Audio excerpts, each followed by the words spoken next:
All right, we're live. So just give it about a minute to let the guys join and then we can go. Okay.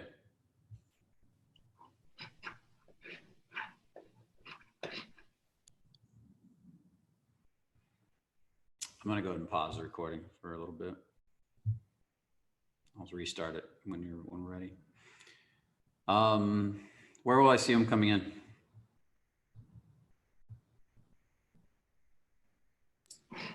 When we look at participants, there's already 40 guys. Where do I see them though? Is there a chat box or anything? I can just see their numbers where they're at. You don't see where it says participant? I see. There, yeah, got it. Cool, thank you. Awesome. Okay, welcome everybody. We're gonna get started in about 1 or 2 more minutes. We're just waiting for more people to come in. We still have people coming in the room. And so I just wanna give them 1 more minute and then we'll get started. I'll be right back.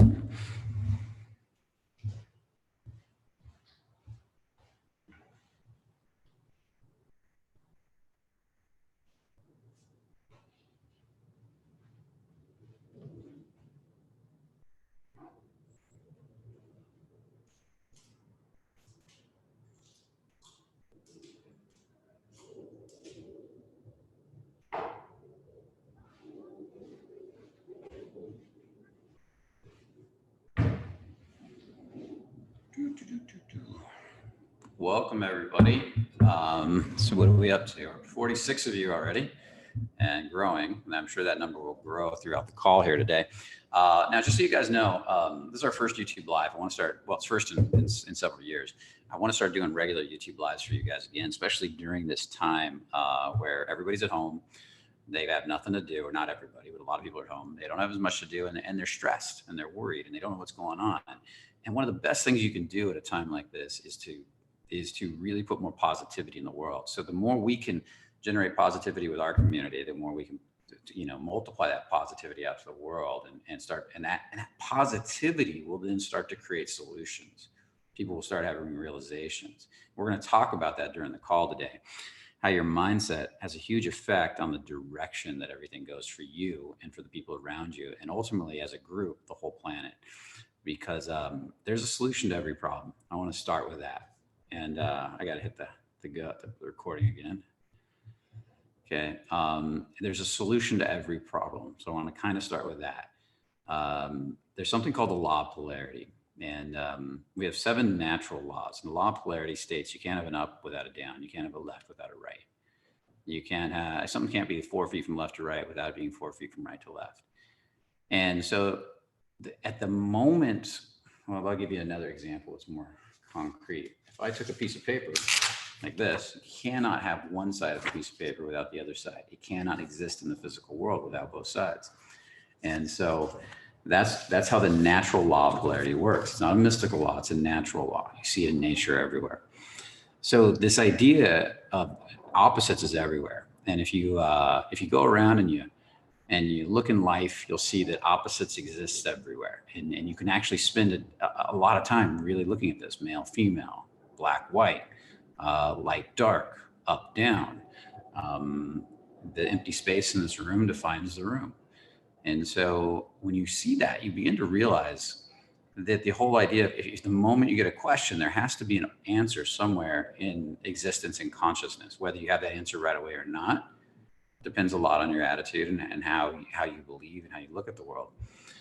There also can't be a problem without a solution. If that law is unfailing everywhere, then that truth has to be out there somewhere. There has to be a solution to every problem. So everything you're experiencing in life, whether it's personal, could be financial, it could be everything that's going on right now. It could be all these pains in the world. It could be this coronavirus that's really worrying you. There's a solution to it all, and we're going to get through it. There was a great talk on Joe Rogan the other day with one of the foremost experts, and I'm sorry, I can't remember his name. If one of you can maybe write his name in the chat box so I can credit him. But he was interviewed. He's one of the foremost experts on infectious disease spread around the world. And he said, we will get through this. It might be a month, 3 months, 6 months, but we will get through it. And what I find is that a lot of people, when something bad happens, the initial reaction is what we had here. Everybody freaks out. They get nervous. They go crazy. They run to the grocery store and buy all the toilet paper for some reason. But then everybody, after a week, 2 weeks, 3 weeks, they start to calm down. It's kind of like being at war. I'm sure that after a period of time, especially during, like, say, a world war, bombs are going off, people kind of get used to it and they start to relax. And then we start to come up with solutions. Why do we come up with solutions at that point? Because we start to focus our mind on solutions. We don't want to live in that state forever. So we start to say, well, what is the solution to this from a clear, focused perspective? But in the beginning, we're looking at the problem. We're focused on the problem.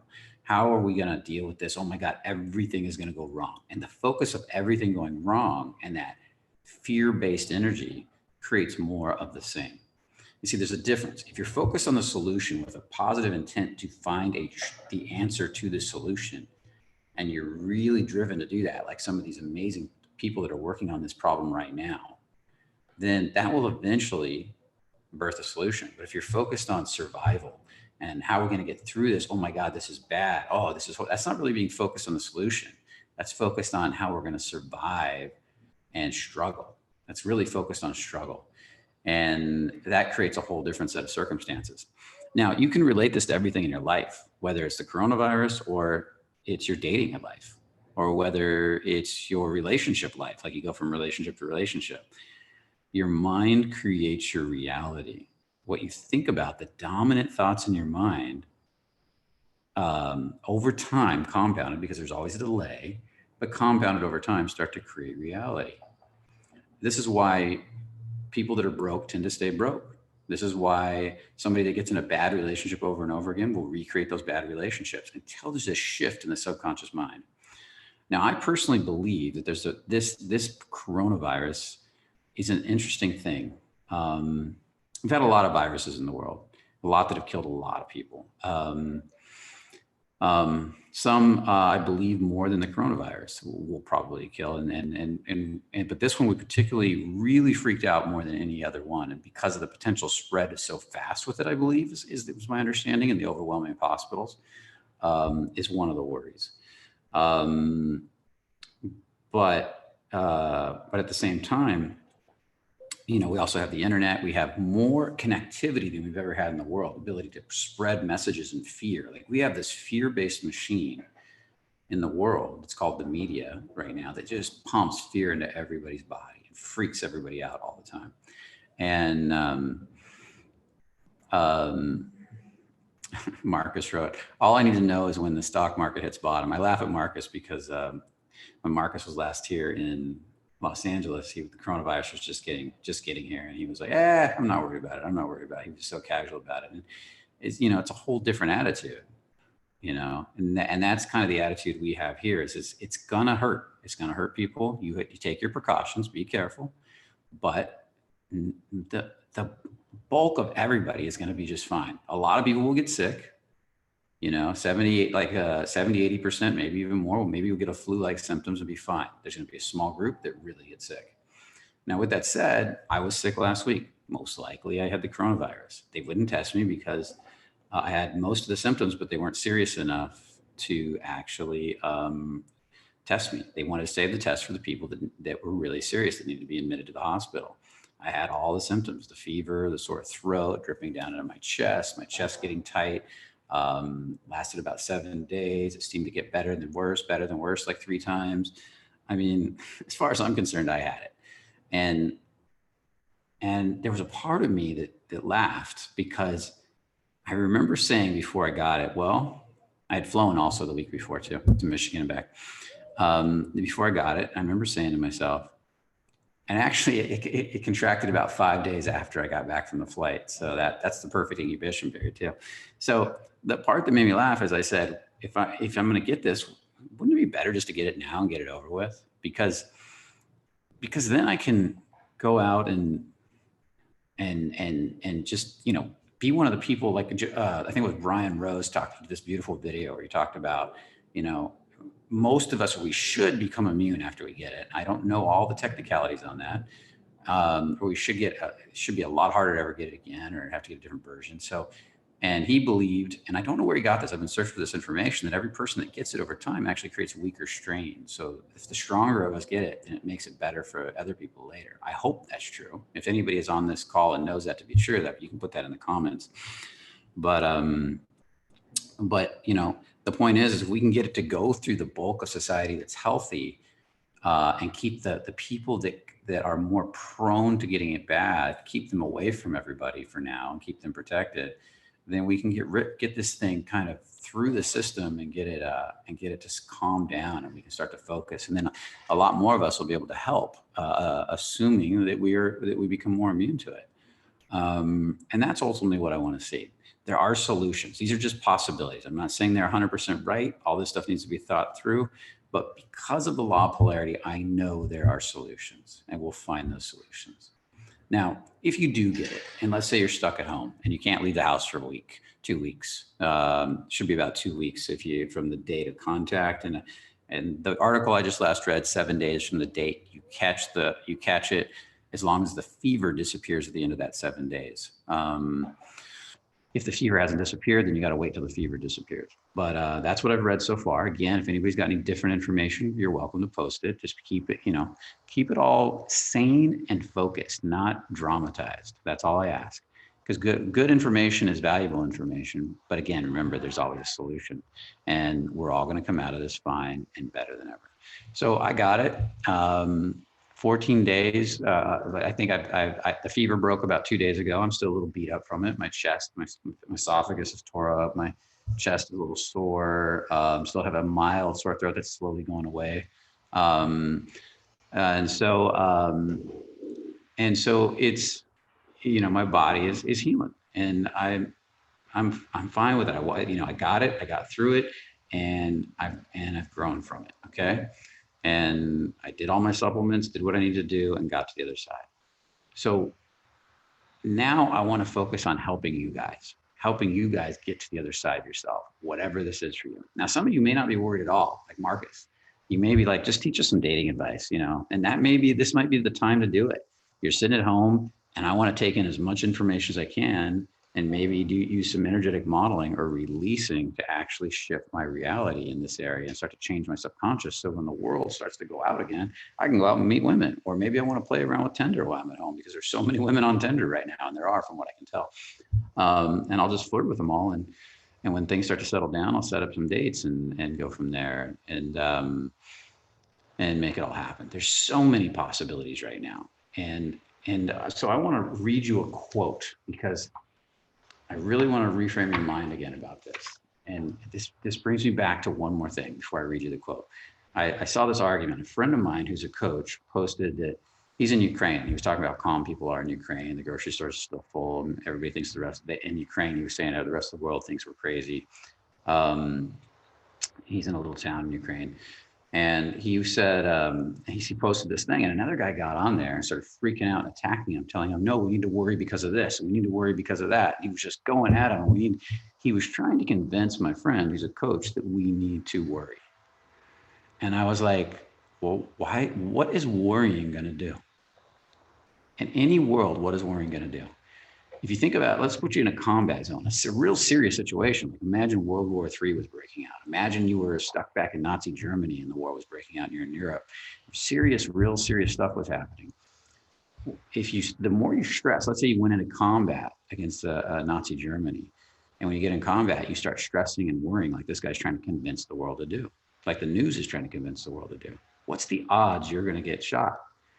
The guys that fare the best, I find, and from what I've seen, are the guys that can stay the calmest under pressure, stay the most focused, and stay the most positive. You see, the mind that can stay the most positive, that stay in what we call CAP, courage, acceptance, love, peace, and gratitude and appreciation, these upper quality emotions, find solutions.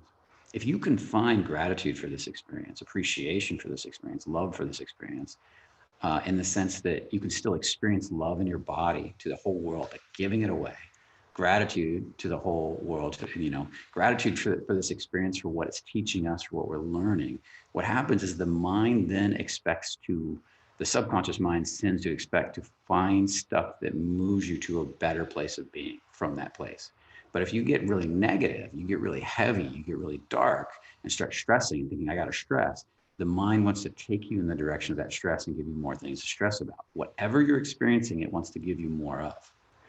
And so the more you can cultivate this sense of gratitude, love, peace, joy, the better you're going to be at moving forward as we come out of this. As the stock market rebounds, maybe you'll hit the killer stock that'll take you to the next level. You'll come up with a solution. You're sitting at home for 2 weeks and you come up with a solution to start a business that you'd never thought of before. Next thing you know, you're self-employed.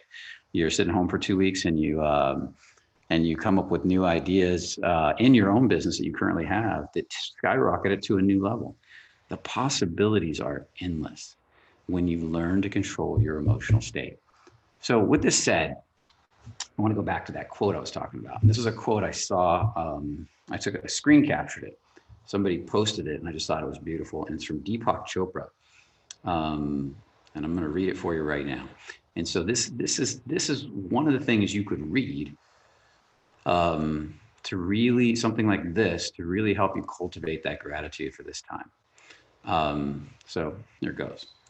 And the people stayed home and read books and listened and rested and exercised and made art and played games and learned new ways of being and were still and listened more deeply. Some meditated, some prayed, some danced, some met their shadows, their dark side, their fears, their worries, and in meeting your shadow, you can process it and let it go.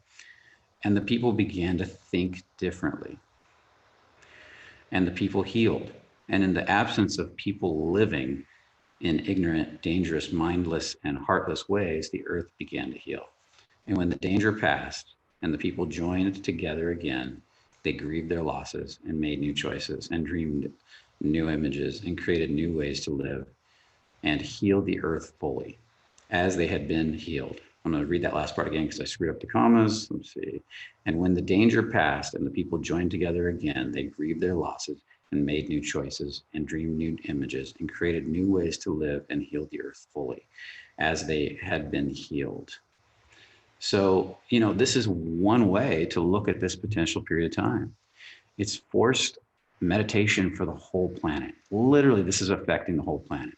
This is an opportunity for the whole planet, every country, to learn to work together to create a better space for people. I mean, to me, this is a cleansing. This is a period of surrender. This is a period of healing, of nurturing for the soul, the planet, for mass consciousness as well as individual consciousness. And what's the best thing you can do? You can start to heal your consciousness. As you heal you and start to give away that healed version of you, the love from your heart, openness, and relaxation, concentration, the stuff that he release in movement. Other people will start to feel it, and slowly, usually not immediately, they start to slowly rise to your level. You see, what most people try to do when they want to help other people is drop to their level, the level of fear, and talk to them from that level. And you can't drop to that level of energy and expect to change. You have to stay at a higher level and invite people up. And they stay up there and invite them up until eventually they rise up.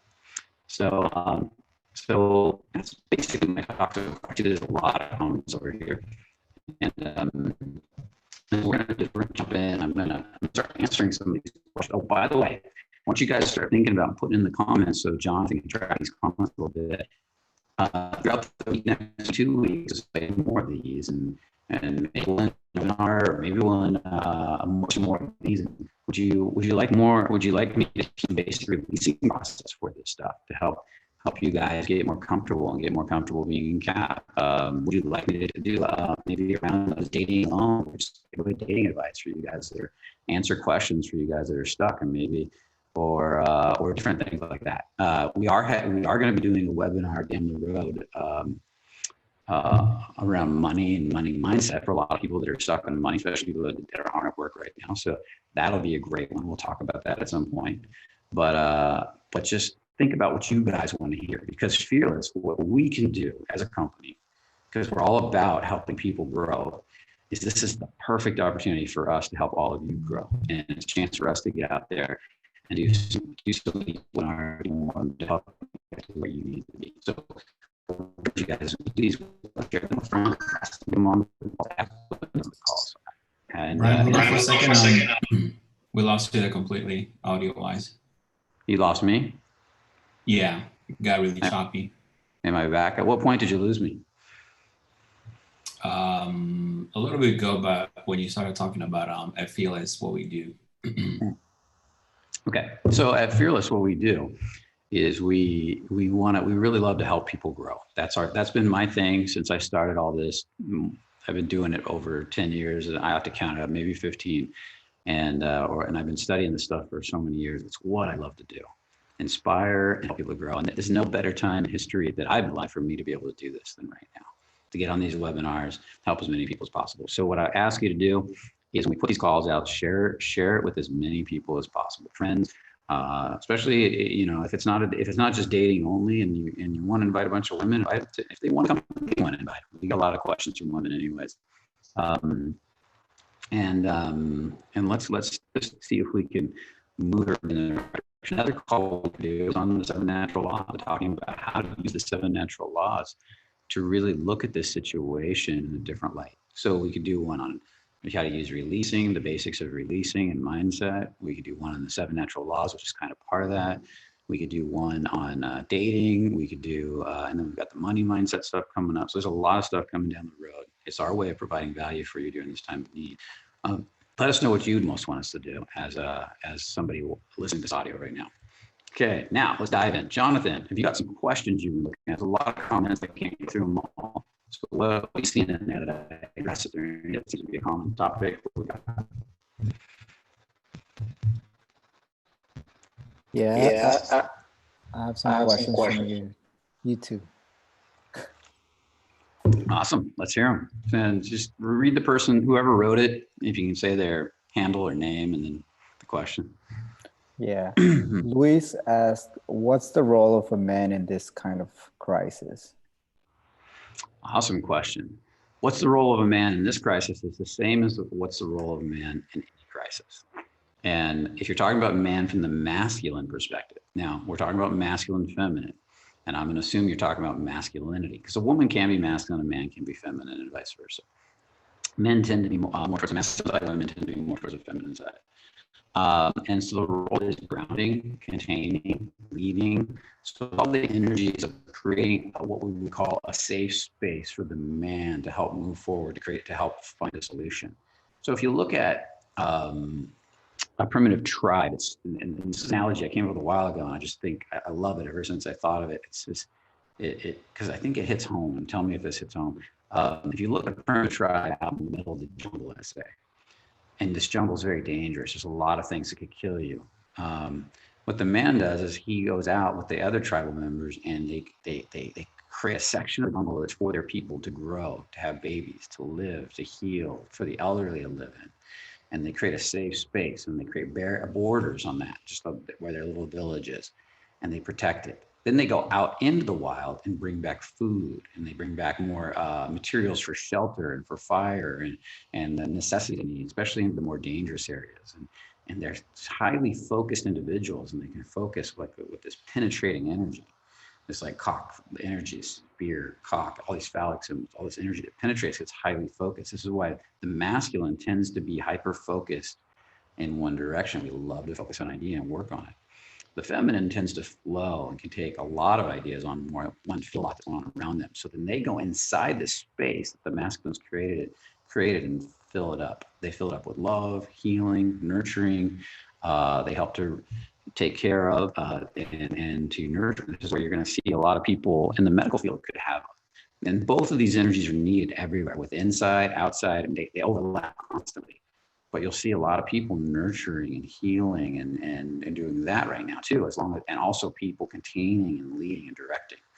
So as your masculine part, are you creating more chaos out there? Are you creating more anger, frustration, lower energies? If we look at AgFlap, apathy, grief, fear, lust, anger, pride, are you down in that? Or are you open to courage, acceptance, love, peace, gratitude?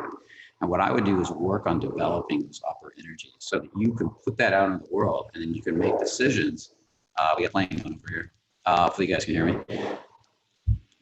We can make decisions that that move us in the direction that moves us to those higher energies where solutions are found with our family, with our loved ones, with the people that you need to most take care of. If you're a medical professional, with people you're taking care of in your medical profession, if you're in some type of higher calling in this area, like the CC or something like that, do what you need to do without dropping those energies, staying up in higher energies.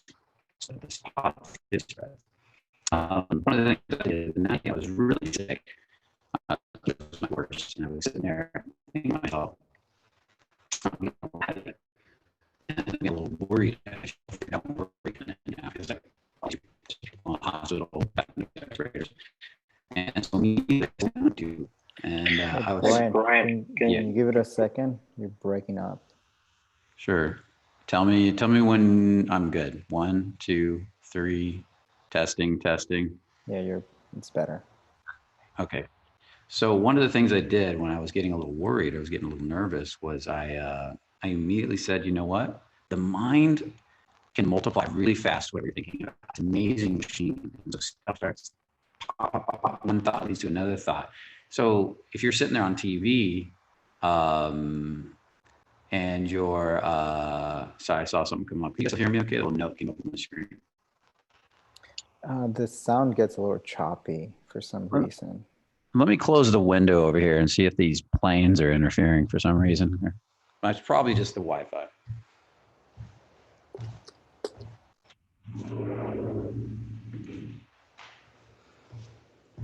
What I'm guessing is there's a lot of people at home on the Wi-Fi. And so we'll just have to work through it. So what I did was the first thing I did was I said, I haven't watched The Secret in years. A lot more to do to the actual operation. Still make you smile. Proctor, teachers that they're awesome and energy and have a little bit higher up in their vibration. And so, but that I was great. And I remember for the next, after that, for the next 3 hours, I just playing some audio books in the background. And they were like, God, we're so silent. Books felt really good in the body to listen to, and I started meditating on so we talked about that. Thank you. Feeling for being here. 3 hours later, fever and it's just a coincidence too. But I think some of that is very awesome. So hope that helps everybody. So John, what else you got? All right, Brian, so let's try something else. Let's turn off your video and see if that helps with the audio, because yeah, it's really choppy. I could hook up to another Wi-Fi. I have another, but it would screw. Yeah, screw. We have to reset the whole recording. So let's turn off the video. Okay. Hold on one sec, guys. I almost got it.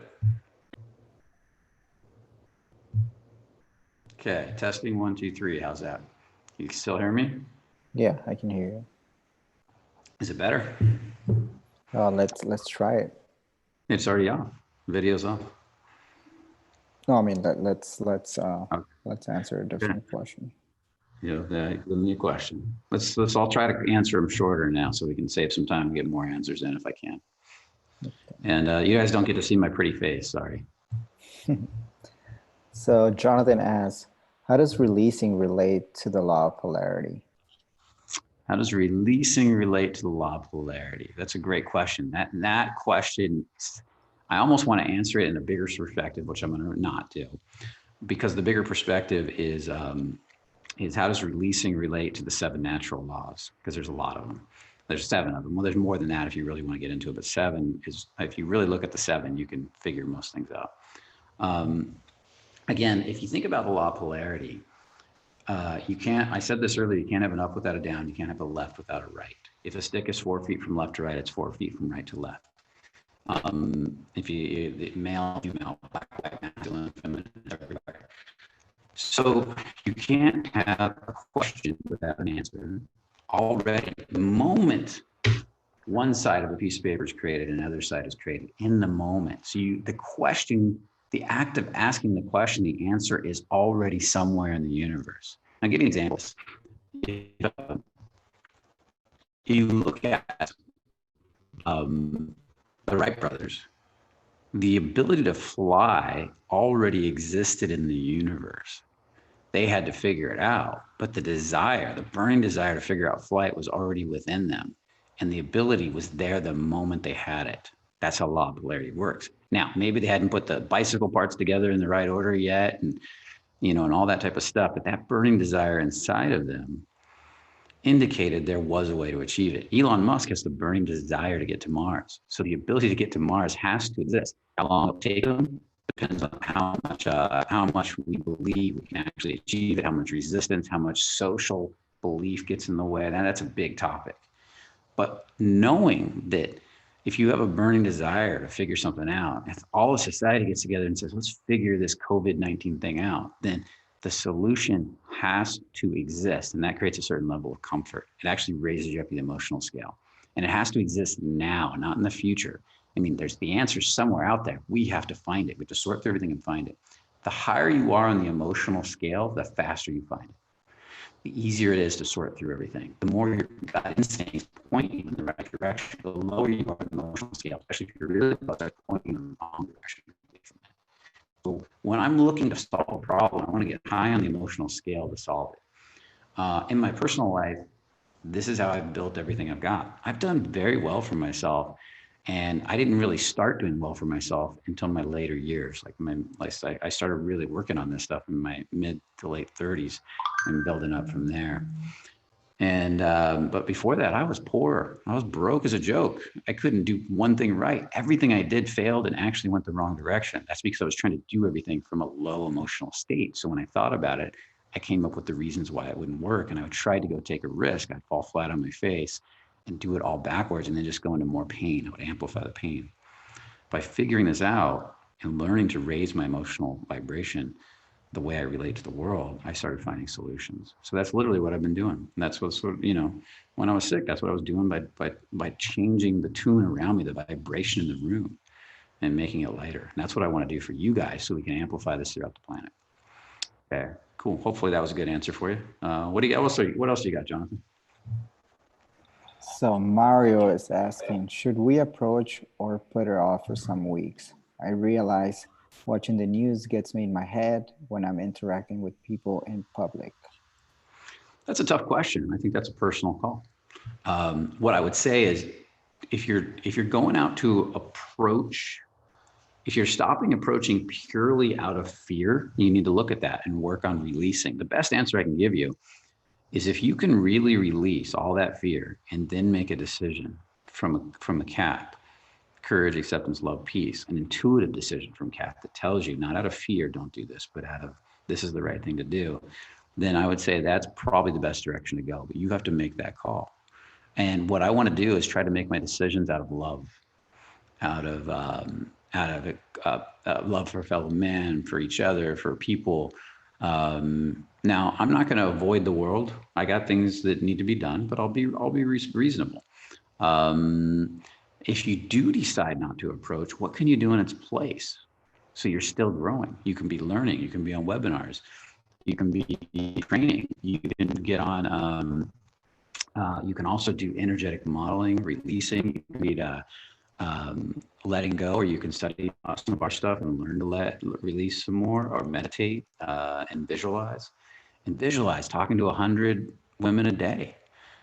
Picture yourself interacting and then release on your resistance to that. You could be doing that every day, which could have a huge impact on your life if you did that every day.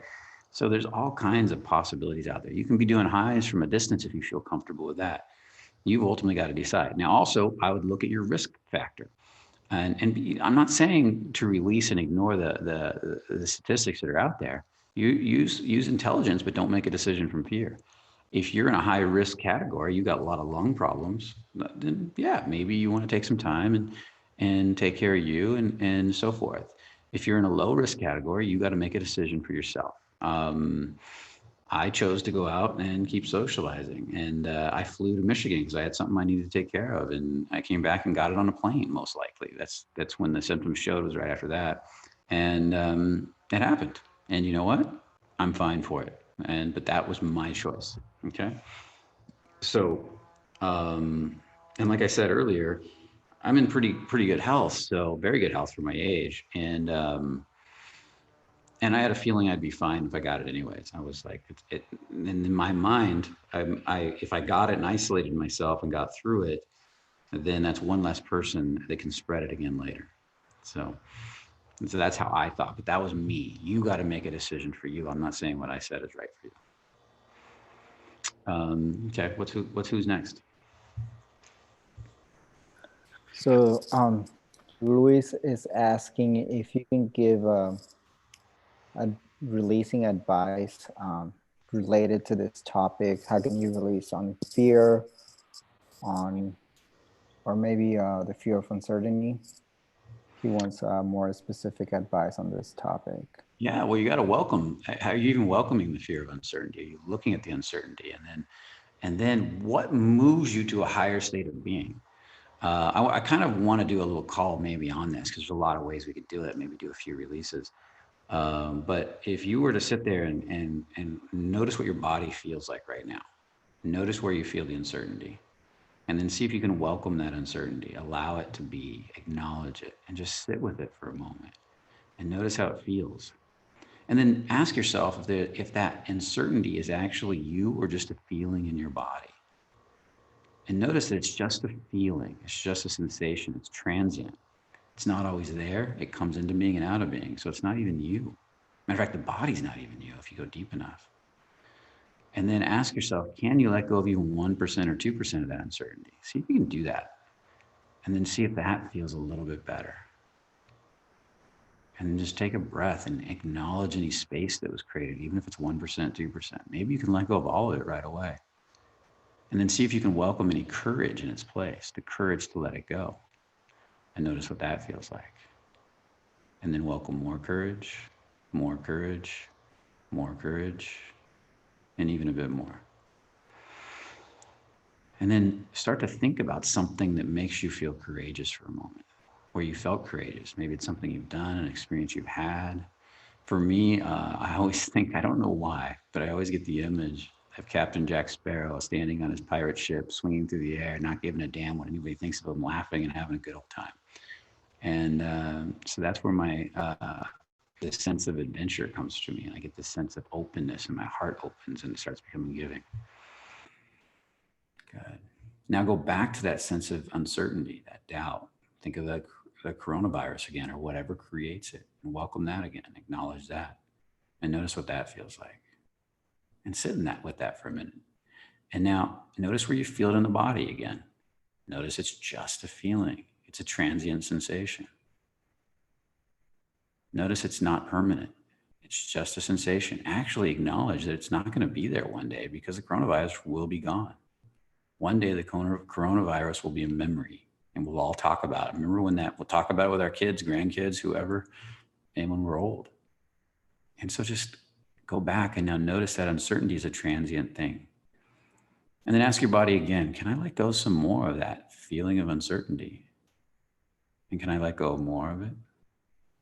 And more of it? I don't care if it's less than 1% at a time. The tiniest bit is fine, or maybe all of it goes at once. And more of it, and more of it. And then can you welcome the courage that takes its place, the courage it takes to let go, and the courage that replaces it. And notice what that feels like. That Jack Sparrow energy. Or maybe it's more of an acceptance, just radical acceptance of what it is. And that acceptance, you can take a deep breath, relax, and say, this is what it is. And now that I'm accepting it, I'm coming to terms with it. I can starting to relax, and my chest starts to open, and you feel your heart a little bit more. Now I can make intelligent decisions with a clear mind. So welcome that sense of acceptance now, and notice what that feels like. And see if you can feel that in your body, and just relax into it. And then again, one more time, if there's any remaining uncertainty, just ask your body to let it go. Let it float away. Or as much as your body is willing to let go of right now. And just let it drift away. Let it soften and flow as you welcome more courage and more acceptance. Because in courage, what the mind does is it finds win-win solutions for everybody. And that's what we're doing right now. The country is, as I look at it, not the country, the world is developing a sense of courage to work together as a team to create win-win solutions for this situation. And it's a beautiful thing. Awesome. So that's an example of a release. And you can do it over and over. Do it for 10 minutes, 20 minutes, an hour. Lester sometimes will work on one feeling for an hour just to, I've done it, just to get it lighter and lighter. And if you do it every day, it gets lighter and lighter. I've released a lot, and you've got a lot of time to release right now. If you spend, a fair amount of time each day, you can start really changing your reality. Reading the book, Letting Go, is a great resource. We have some videos on it. I'm not sure which ones. We'd have to dig for them. And again, we can do a little more discussion of this. So hopefully that helps. Jonathan, you got another one for me? Yes, I do. It says, by releasing, do we send positive energy to the rest of humanity all around the world? You do it naturally. Like a hose delivers water to a garden, but the hose doesn't make the water go through the garden. The hose, when in proper function, there's no kinks, this allows the water to flow through it. It's a director of energy. The energy is naturally trying to go into form. So it's naturally trying to move positive energy through you. When you remove the blocks and open your heart, you become naturally more expressive, more open, more attractive, more interesting to other people. They want to listen to you because of that openness as your heart opens and you're grounding and that energy is flowing through you. And then it starts to help other people calm down, heal, and so forth. So that's ultimately what you're doing, is you're creating a space for that energy to flow through you. You're not directing it or controlling it as much as you're allowing it. And you're creating, you're not forcing it. In other words, you're not saying energy go that way. In other words, you're just opening up and allowing it, setting an intention and letting it do what it wants to do ultimately in the end, because that's what it does. Another thing you can do also is, if you get a hold of the CAP emotions, courage, acceptance, love, peace, and all the subtle emotions that go with them from the releasing charts in one of these books or so forth, maybe we can get some out there. You can actually just read through them and remember times that you felt those ways, and actually practice feeling adventure and aliveness and alertness. And if we go up to peace, you would have stillness and timelessness. And this is also good for your nervous system and for your immune system, because your body will start pumping more oxytocin and more serotonin and different chemicals that are really good for the body to heal and grow. And so even just doing that can be huge for getting you out of a negative state. So, okay, give me one more, Jonathan. Okay. It says, how is your approach regarding fearless events with the coronavirus? Especially, he's asking regarding the Bucharest. Bucharest isn't until May. So my approach right now is I'm going to hold that everything is going to change and grow in great ways between now and May, and it'll still happen. If it doesn't happen, we'll adjust and move, but it will happen at some point. If it doesn't happen in May, it'll happen later. But at this point, it's too far away for us to make a decision. Everything's still too new. Everything's changing day by day.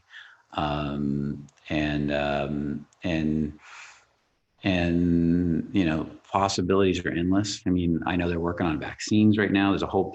China isolated something and released it to a bunch of people around the world, and everybody's working on a vaccine. I heard they're doing trials. I can't confirm that. So what if a vaccine just comes out overnight and they're mass producing it, So let's give that a little time and see what happens. And what I'm going to do is just keep pumping positive energy into it. If it's meant to be, it'll happen. But it will happen at some point. If we have to push it back or whatever. Because I really have faith in humanity that we'll figure stuff out one way or another. We'll work it out. I mean, we're really not. If you look at the course of the world, I mean, the things that have happened in the world, but in a weird sort of way, have really brought the world together. Like you take World War II and Nazi Germany, it was a horrible experience for a lot of people. But in a lot of ways, it brought the world together and caused a lot of people to change and grow and evolve to surmount this. And we're not going through anything even close to that right now. We're going through a pandemic that, the last pandemic I think we had was in 1917. Spanish flu, which was a rough one too. And we figured it out, and we worked through it. And we've had a lot of, stuff since then. In between 17 and now, we've had a lot of stuff that was all over the world too, that, different stuff. And I don't want to get too much into that. And there wasn't the hysteria we have now. And I think the only difference is the mass. And I still don't because I get so many different numbers on the potential. Some people think it's not, the hysteria doesn't make sense because the numbers are no worse than some of these other stuff. And other people say could potentially be way worse. And there's a lot of different answers out there. But all I know is that that there is a solution, and we will figure it out. And even all the experts say that. The experts say there's a solution. They say that it's going to be a few months. We'll figure it out, and that's how it's going to work. So, okay, what else you got? Oh, Jonathan, make sure you're also looking to see what people want to hear more of in future webinars we're going to be talking and doing for these guys. So make sure you just kind of note that from the comments and see what they're putting. Maybe we'll end up doing all of them. Who knows? Go for it. What else you got? Yeah, I'll keep an eye on that. Miguel says, in the last month, I've been depressed at home, just on the bed, unemployed, and trying to get things done. My musical project, trying to approach girls, but I just stay stuck at home. What can I do to get out of this? I've been doing exercise, but I feel stuck. Well, if you just go this is a great question, Miguel. I'm sure a lot of people are running into stuff like this. If you're just going out and doing exercises, and I don't know what you're doing, but I'm assuming when you say that, you're talking about like approaches and highs and things like that. That's not going to fix that problem. I had a client once that said, I'm doing all the approaches. He was doing tons of approaches a day, but I'm not getting any better with women, or I don't really care. He was kind of apathetic. And I said, why are you doing it? And he said, well, it's because you told me I have to do it to get better. The wrong reason to be doing the exercises. And I don't even care if it's releasing. You need to do this stuff for you. There's a chart I made many years ago when I first had this discussion with him. There's a void, which just laying around, that's apathy. Then there's have to, need to, should, I should do this, I need to do this. That's that heavy energy you're talking about, where I have to do it. My life won't change if I don't do it, but you're not doing it because you want to. Then there's want to, then there's choice, and then there's being the energy. You need to get higher up on that emotional scale. You need to get up into want to or choice to start making a shift in your life. And so if you're way down there in apathy and you're mixing around between apathy and have to, then your main goal at this point would be to shift your emotional state. What can you do that would make you happier right now before you go out and do your approaches? Is it watching a movie that makes you laugh? Is it dancing for 20 minutes? Is it exercise? Is it shift your emotional state, then go out? Then when you shift your emotional state, learn to release. Matter of fact, if you're releasing purely from, and all you can feel is apathy, grief, and fear, what can you do to shift up the emotional scale and then release? Get up a little higher. Get up a little bit towards courage, acceptance, peace, something that makes you feel a little better. Don't stay pumped. Something that genuinely, don't fake it. Don't lie to yourself. Don't pretend. Something that genuinely shifts you. Maybe it's looking at flowers.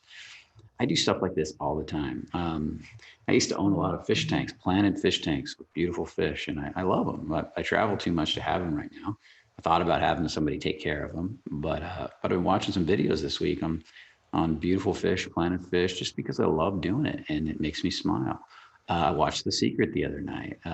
I've been reading all my favorite books and reading quotes and pulling them out. And then I got a bunch more books, and I'm skipping from book to book, things that make me feel good depending on the moment.